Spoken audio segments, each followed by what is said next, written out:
বন্ধুরা, কেমন আছো তোমরা সবাই? আশা করতেছি সবাই ভালো আছো। আমিও মোটামুটি খুব ভালো আছি। তো আজকে আবার নিয়ে আয় পড়লাম, দেখো নিয়ে আনেনি রুই মাছ। আর আজকে তোমরা সঙ্গে শেয়ার করবো রুই মাছের ভাপা। তো তার লিগে আমি প্রথমেই দেখো লবণ দিয়া লাইছি আর হলুদ দিয়া লাইলাম, আর তারপর কিছু কাঁচা সর্ষের তেল দিয়া লইতাছি। দিয়া অক্ষণ ভালো কইরা মাছটারে ভালো কইরা মাইখালামো, একদম খুব সুন্দর করে মাছটার আগে মাইখালামো, যাতে লবণ হলুদ তেল একদম মাছের ভিতরে ঢুকা জায়গা। তারপর এটা কিছুক্ষণ মাইখা রাইখা দিমু।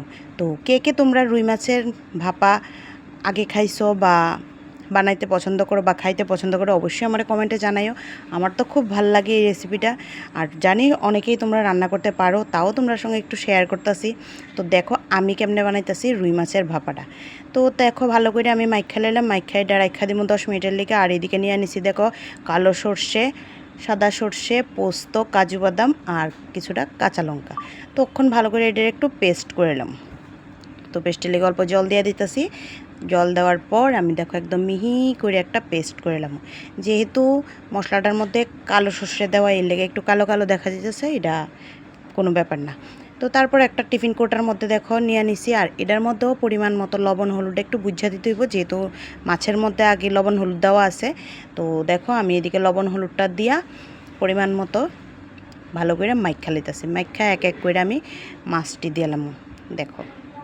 তো ভালো করে মাছটি বক্সের মধ্যে আমার 5 পিস মাছ নিয়েছি, কিন্তু বক্সটা ছোটো হয়ে গেছে, যার কারণে আমি একটু অফ ক্যামেরায় দেখো ভালো করে মাইখা আর মাছের গায়ের তেলটা এটাও আমি দিয়ে দিছি। দিয়া এরপর উপরের থেকে আরেকটু কাঁচা সর্ষের তেল দিয়ে দিলাম। দেওয়ার পরে এবার পাতে পাতে নেওয়ার লেগে চারজনের লেগে 4টা কাঁচা লঙ্কা দিয়ে দিলাম। দিয়ে এইবার টিফিন বক্সের মুখটা বন্ধ করে দিলাম। এই দেখো, আর নিয়ে নিলাম একটা প্রেশার কুকার। প্রেশার কুকারের মধ্যে কিছুটা জল আমি গরম করতে দিয়ে দিছি। জলটা একটু গরম হয়ে আইলে দিলাম টিফিন বক্স ঢুকাইয়া।